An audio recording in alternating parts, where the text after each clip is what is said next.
élection législative 2007 ban intervalle la am ak élection. xam nga boobu. non dama lay wax rek non moo la sama patron ay problème moo la sama patron Tanor daf mu ni woon booy doog a gagné élection boo koy tegle da ngay gagné waat booy doog a gagné am majorité bi le vent en poupe loo tegle da nga koy gagné mais bii je te parlais tout de suite d'un contexte politique tey tout le monde sait que les piliers de l'APR président daf leen dàq ci gouvernement bi commence ne racoler les trucs là amagul temps bi ñëpp xam nañu commune bu nekk tey commune boo dem ci Sénégal tey président tey ay nitam ñoo bëgg a dàq alliés yi jiite ko par force te alliés yi nanguwuñu loolu biir partem commune boo dem ñaari ténor partem ñu ngi koy xëccoo président bi loolu lépp bu ko gaawul réglé coalition bi dafay tas ville yi opposition bi jël ko opposition bu dajalee ville yu bëri bu ñu dalee dañuy am majorité assemblée bu ñu ko amee jàppal ni Nafi Ngom Keïta li fi jot a def yëpp amagul institution ma 10 ans lépp la commission parlementaire di enquêteur. Monsieur le maire yéen xam ngeen loolu yëpp yéen a ngi détenir ces informations mën ngeen puiser aussi si seen erreur du passé pour mën a régler yenn questions yi alors quelle sera la riposte de l'opposition? Actuellement c'est-à-dire opposition bu dëgër la ñu amagul. tey opposition bu ñu waxante dëgg man moom du ma raay. xam nga lu fi am tey ay opposition occasionnelle moo fi am. comment ça. parce que tey. ak li ñu jot a gis yëpp. par rapport non lii de opposition de façade la. mais yow fan lañ la dégg nga ne da ngay dem opposition radicale at yi wees yëpp nekkoon opposition radicale. kon yow kon léegi mën nañ la boole si occasionnel bi wala contextuel. moom loolu yëpp mën na nekk. parce que xam nga tey lan laa gëm déggoo li ma la wax sànq.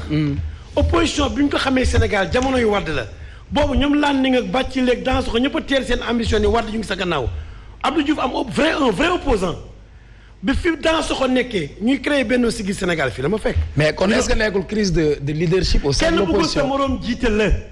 ok tey problème bi am tey bu ñu nangu woon ni diw tey ñun ñuy opposant sa gannaaw la ñu nekk bu ñu demee ba jubóoñu la nga wax comme li dans position dans ko la ñu def mais tey loolu la ñu amagul. mais daf may jaaxal soo ne opposition de façade wala nanguwuñu peut-être ñu jiite leen suñu déggee opposition bi tey ñu taxaw si mouvement M2D bi ni ñu taxawee ak ni ñu waxee on a l'impression que teg nañ loolu de côté. gi nga Sonko ngoon si mu génnee kaso ba dem këram ba def conférence am boobu ba mu ci pare opposant yi li mu wax dañu li mu wax moom la engagé ndax consulté wuñu façon yooyu du demal opposition. tey ci biir opposition bi am nañu nangoogul ni Sonko mooy chef de l'opposition il faut ñu yéwénante nag tollu bañ ñu xaar ñu wutal chef de l'opposition gis nga lu amul ku ko jiite ku nekk da ngay jël sa yoon tey il faut ñu nangu ni tey bu ñu taal bàyyi Macky Sall tànnal ñu chef de l'opposition même bu dul chef de l'opposition nañ tànn un coordonnateur de l'opposition mu dajale ñëpp tey mu ne bu méttee ba méttee suñu tranché na ñëpp nangu commune bi bu ñu nee diw na ko jiite na ñëpp nangu mais am na noo xam ne boo ko waxee am na ku la ànduma ci. donc kon ni nga waxee dafa mel ni ñoom ñëpp dañoo war a booloo nekk ci ginnaaw Ousmane Sonko. non exemple laa joxe tey bu fi Karim Wade nekkee man ne na nekk ci gannaaw Karim Wade tey damaa xam ne chef de l'opposition. normalement war nañ jël benn élection def ko baromètre. seet ki toppante gannaaw ñu jiital ko mais tey boo seetloo dañu lay yóbbu ay élection législative bale naan la Ablaye Wade moo ëppoon nangam Ablaye Wade élection mujj bi PDS bokkuñu. Idrissa Seck la ñu waxoon ni mooy deuxième tey Idrissa Seck dugg na ci gouvernement bi kon kañ troisième bi moo war a yëg mais yooyu il faut ñu laabirante xam ne soxlawuñu sax statut du chef de l'opposition statut opposition bi la ñu soxla te tey bu amul parce que tey yomboon na tey boo xoolee élection yi passé da ngay xool ñaari liste yoo xam ni tey mooy législative yu local yére fi nguur gi gagné yëpp tey bu opposition bi dañu woon gagné ko comme maintenant tey élection bi passé le pouvoir n'a pas eu 50% là-bas li opposition bi voté kon le pouvoir fait plus de 52% tey bu ñu dajale woon loolu fenn ci Sénégal pouvoir bi du ko jël mais Bamba chef de l'opposition bu ñu ko doon tànn dañ koy xool ci nombre de députés yi nga am assemblée nationale wala nombre de voix yi nga am. non ça c'est le chef de l'opposition parlementaire. waaw léegi chef de l'opposition pour man baromètre bi dernière élection nationale la xam nga mu njaay dafa am foo xam ne nii. mais xam nga ne foofu au moins les avis sont partagés. waaw moo tax ma ne loolu mooy nar a tardel parce que c'est le jeu du pouvoir xam nga daf ci am loo xam ni sax man daf ñu tardel te nanguwuma ko dès le départ. mooy l'évaluation de l'élection présidentielle. ñu dugal ko ci contexte local yi parce que l'élection présidentielle ne peut pas gêner l'élection locale parce que dans l'élection présidentielle votent les étrangers c'est-à-dire la diaspora. oui diaspora bi dañuy voter ba pare takk der yi dañuy voter te élection locale ñooñu dañuy voter. d'accord donc élection nationale boo koy évaluer. présidentielle la beneen élection nationale boo xam ni même électorat bi nga am. mais électorat bi jëm élection locale concerné wul électeurs élection nationale bi ndax waa diaspora duñu voté te takk der duñu voté. te ça nous a trop retardé aussi. Omar Moundiaye maa ngi ñëw ci yow ñu bàyyi peut-être Omar Faye mu prononcé wu sur cette question. nga acquis yi nga jot a am. les acquis nen ne. société civile bi moo tax nga am ko. ban société civile pas les partis politiques. la société civile. moo tax mais pas les partis politiques. bu ñu bëggee régler problème fa ma waxoon laay waxaat on n'a pas encore une opposition bu xam élection opposition bu xam mbedd kese lañu am. mais bu taxaw pare pour aller aux élections xam ne lii la dañu war a régler carte d'identité yi dañu war a régler fichier électoral dañu war a régler di xeex loolu amuñu ko. ne ko xam mooy kii toog yoru nguur gi xam ne heure bi arrangé na ko mu def ko selon sa manière sans qu'il y ait un combat tant qu'il n'y ait pas un combat il ne peut pas y avoir d'acquis et que ces acquis nous l'avons eu certains même en 2012 avec Abdoulaye Wade am na ñoo xam ne Wade moo ko xeex muy acquis ñu ñëw war ko consolider yaa ngi dégg Macky Sall la ñëw fa dindi lépp amu ko xeex tous les acquis sur les cartes d'identité léegi ont été réglés les cartes d'identité que nous avons je n'ai ni père ni mère. waaw loolu moo ma ci jaaxal de. je suis orphelin de père et de mère. ça c'est vrai. loolu Omar waxaat ko ci kaw ñëpp dégg mais kan moo ko xam. wala booy am casier nga sonn. non mais kan moo ko xeex loolu. le fichier électoral aujourd'hui avec le référendum parce que Macky quand les élections locales yu mujjee wax Serigne mooy li nga wax sànq ça a été un baromètre c'est-à-dire que avertissement loolu parce que toutes les grandes villes mooy li nga wax toutes les grandes villes pratiquement lors des élections locales mais Macky da leen ñàkk de Dakar à Touba de passant à Ziguinchor et partout il avait perdu les élections et il a compris c'est à partir de là qu'il a organisé des référendums. Est-ce que les cartes sont biométriques d'abord? Attends, mais moom laa lay wax c'est à partir de cette période qu'il a organisé des référendums. Wade a vu fii lors des législatives ne laissons Macky ici allons au ministère de l'Intérieur réclamons nos cartes d'identité les gens ont refusé l'opposition elle-même. C'est ça. Et pour un acquis démocratique mu Ndiaye pour unifier pour créer une unité de l'opposition pour que ñu ne léegi ñun il faut qu'on réclame notre sésame républicain pour faire face au pouvoir les gens ont refusé. loolu sax Abdoulaye Wade un vieux qui était président c'est fini xam na élection démb ak démb il faut ngeen bàyyi aussi ceux qui sont expérimentés un peu ñuy expliquer nit ñi di jël note di ci sukkandiku di dem parce que mën nañu wax ay waxu caaxaan dañuy wax li nga xamante ni mooy waxu élection bu dee xeex man mën naa ànd ak professeur mi mobiliser et 1 million de personnes taxaw c'est pas ça qui est important pour Macky ce qui est important c'est que li tax tey moom war a gagner li war a tax ma mën a accéder au pouvoir comment je peux faire pour am dara la ma am ma jël acquis bi ma téye mais loolu moom xeex boobu la ñu amul tey lépp lañ désarticulé di yoon donc c'est pourquoi mën a nit ñi xamuñu réellement xeex bi ñu war a xeex le président est en train de faire sa tournée économique là le président FRA laissez-le mais sur l'essentiel moom la ñu soxla ñun pour les élections locales muy xale yi si quarante yi taxaw lépp taxaw mu jaar yoon ñu dem élection ba pare campagne seet nan la ñuy def pour am dara loolu moo am solo te loolu la nit ñi nekkul ne ne li sur l'essentiel c'est ce qui est à la base de ce que nous vivons te nii tant que ñu koy continuer mu neex mu naqari duñ ko du c'est-à-dire que il sera pas fragilisé il faut qu'il y ait une unité wax ngeen ko léegi cette opposition de façade ça il faut qu'il y ait des gens courageux qui osent dire à l'opposition que ce que vous faites là c'est du n'importe quoi du lii mooy dañu nit ki nii la ñuy gënee nii la ñuy defee bu ñu ko deful du ñu dem te loolu la nit ñi deful dañuy toog ku nekk taxaw jaar fii kii jaar fële kii dem fële écoutez on va vers des élections locales d'accord nous sommes tous des candidats d'accord on peut tous être des candidats mais battons-nous pour nañu xeex pour que sur le fichier bi ñu bëgg xale yi si ñi fi war a nekk si lañ fa war a def ñu def ko fa ñu jël seen carte d'identité ku nekk dem sa gox ku nekk def li nga war a def ñu jéem a xool nan la ñuy gagner mais loolu nag la gars yi deful. Kumar doogu mboole mais xam nga lan laa la bëgg a wax. gis nga dem naa ci yenn réew yoo xam ni. gis nga ay problème élection ñëw na ñu ngi bindu sax amu fa. gis nga carte d'identité c'est automatique boo ñëwee ci carte d'identité ci mairie bi da ngay ñëw wut carte d'identité amaale lépp ci biir carte d'identité datu élection dañuy tirer rek jox la parce que tey état civil yi dañu leen war a réformer. boo deewee automatiquement machine bi génne la.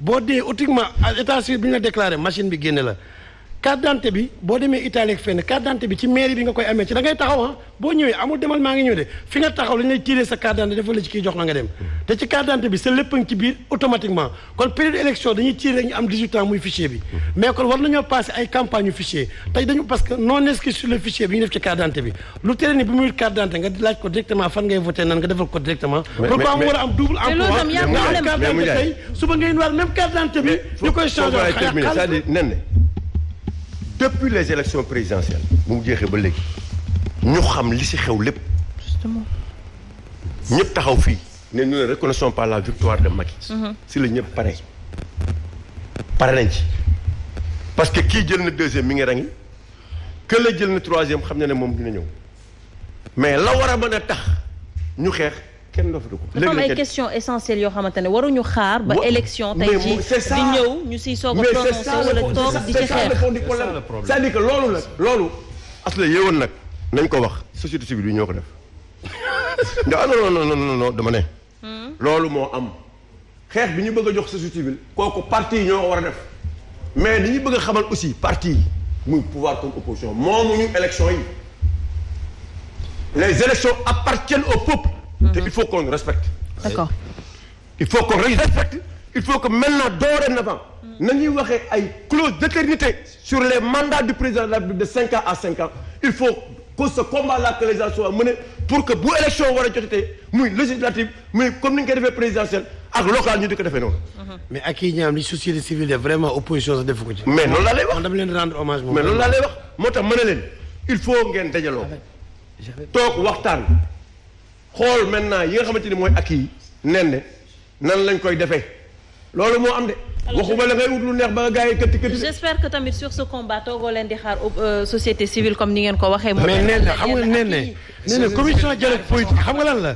dafa am opposition bu fa toog boo xam ne amuñu benn mairie ña fa toog. xam nga tey bu ñu waxantee dëgg mairie yi fi nekk Dakar par exemple PDS la kii Benno Bokk Yaakaar taxaw Dakar ak benn ñu ci am. mais ña fa toog ci commission ba laaj leen ku ne sa parti ban fan la gagné commune. loo ci xam mosoo siégé ci benn mairie. alors Moundiaye yaa ngi bëggoon rebondir. mais le PDS n'est pas représenté taxaw Dakar n'est pas représenté. yaa ngi bëggoon monsieur le maire yaa ngi bëggoon rebondir ci propos wu monsieur le maire par rapport justement ak couplage des élections bu mu soulevé tout à l'heure. man dafa am ñett yoo xam ne bëgg naa ko soulever. xam nga tey wax que ne opposition bi dañu war a nekk benn. ci local yi vraiment mooy rêver quand même parce que réalité yi ci local yi ci mënul nekk opposition bi nekk benn. jafe de même ci même coalition même benn bokk yaakaar nekk ci benn mënul nekk. mais nekk benn en fait ils l'ont défini comment ku nekk suñu xamee ni que fii yow yaa fa ëpp doole ñu bàyyi la nga dem. waaw léegi ñeen citoyen yi problème mu doole la wala problème mu programme est-ce que problème mu doole mën nga ko am ci xaalis mën a am ay électeurs jëndale xam nga waruñu seet doole dañuy waxoon ban doole la nit ki war a am doole ci programme la war a nekk. nit ki lan lay offrir comme modèle de société comme programme de société mais pas doole. parce que est-ce que les électeurs votent programme c'est ça aussi. mais loolu la ñu war a foofu la ñu war a yegg. xam nga foofu la ñu war a yegg. mais tey wax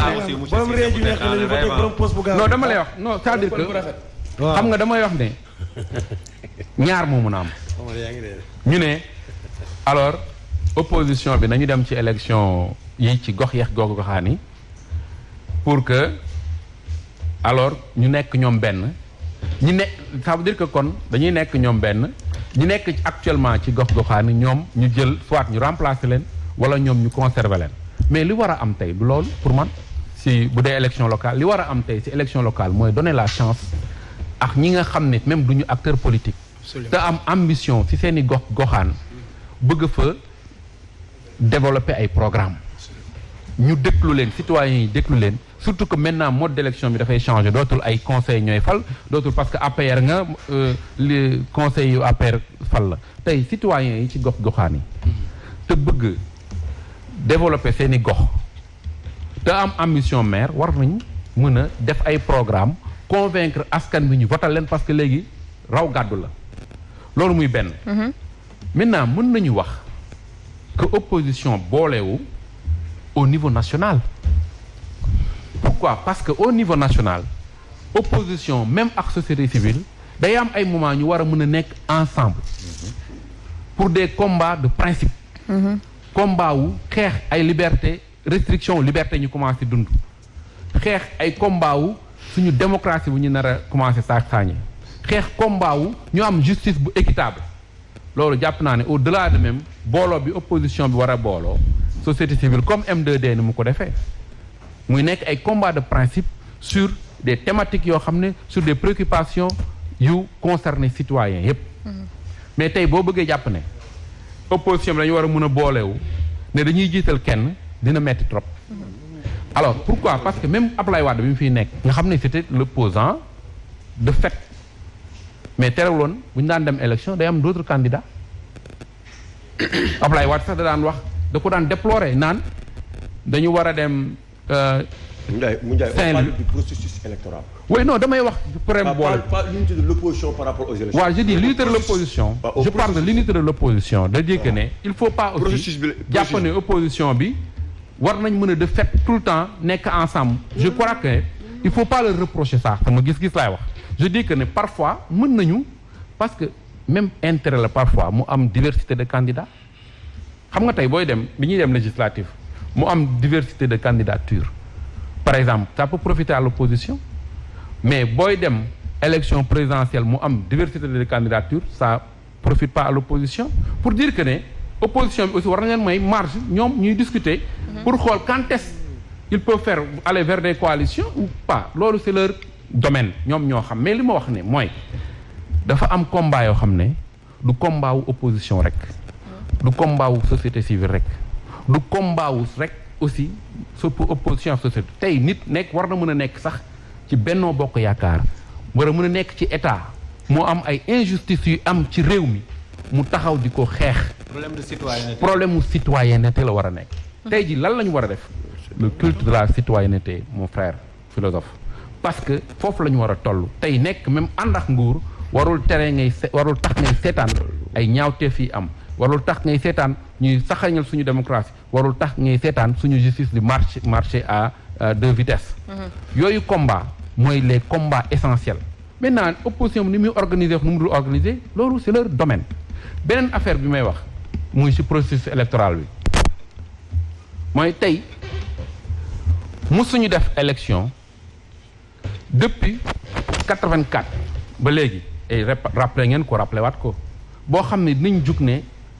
élection yi tel jour la mu nekk tel jour bu jëmee ci local yi mais dañ ci war a jëlee ay jàngat parce que tey Sénégal dafa war a def ay li ñuy wax capitalisation lan moo waral élection locale chaque fois depuis 1984 buñ ci tolloo toujours dañ koy repousser régime yi fi jaar yëpp de Diouf à Wade de Diouf au président Macky Sall en passant par Wade chaque fois ñu koy repousser c'est parce que élection locale dañ ko jël fulaaluñ ko benn ba pare utiliser ko comme instrument boo xam ne day préparer élection présidentielle absolument mais loolu moo fi war a jeex moo tax may wax Bamba ne ko waruñu ibbi porox ndoll la ñuy wax ci wolof buntu bu ñuy naan wéy c'est vrai mënuñu organiser élection en 6 mois dama ne 2013 ba léegi dañ fiy organiser 2007 avant 2007 2000 même 2000 dañ fiy organiser élection à l'espace de 6 mois li ngay wax problème mu inscription li ngay wax les primo-votants ñi nga xam ne dañuy am 18 ans mais ça dépend pas ay 6 mois wala 2 mois wala 3 mois l'essentiel jour bi ñuy am 18 ans bu tolloog jour élection dañuy inscrire même bu dee 3 mois avant les élections même bu dee 2 jours quel est le problème donc dama ne nañu au-delà même du président Macky Sall la ñu war a xeex ñun sénégalais yi ba nga xam ne élection ci Sénégal dootuñu ko fi reporter lu dul cas de force majeure loolu mooy dëgg gi parce que muy waa Ablaye Wade muy président Macky Sall muy Abdou Diouf nekk fi di reporter waat élection citoyens yi di subir ay réformes yoo xam ne c'est pas des réformes ci lu jëm ci élection yoo xam ne day consolider suñu démocratie loolu du dëgg du yoon tey dañu war a wax aussi ci conseil des collectivités territoriales ñoom tamit seen mandat dafa jeex dañu war a nekk dans un régime de prorogation de mandat. bu boobaa bu ñu mënee proroger mandat au conseil te kenn waxul mais pourquoi bu ñu proroger aussi mandat député ñun ñu war a wax. dëgg yàlla mais non xam nga dafay am dañu war a bàyyi politique 2 poids 2 mesures. et maire yi aussi je crois que aussi mënuñu taxaw ne ñoom un président la warul am plus de 2 mandats ba pare bëgguñu ko appliquer seen bopp. na ma attends lu tax ñu war a de président de la République 2 mandats doy na. Bamba Fall ñaata yoon yaa ngi nekk maire Médina. benn mandat. bii mooy sa 2e mandat. ban ci. bii du sa 2e mandat. non. ak ñeneen. wala bokk mandat benn mandat laa def. ça dama remplacer maire bu génn àdduna. am 5 mois ñu dem élection ma gagné benn mandat laa def. waaw mais ñaata maire. mais man d'accord naa moom ñu limité mandat yi à 2. mel ni ils sont indispensables. Effectivement. maintenant ni ñu verrouillé. non tu prends l'exemple à Rufisque. mais ak feneen. non waxal yow tamit yow tënkee nga waxal ñu fa am. plus man xam nga damay aller au-delà de. waaw mais c'est important mais mu Ndiaye seen dialogue politique man d'accord naa ngeen nii. non sérieusement d'accord naa ngeen nii maire bu nekk comme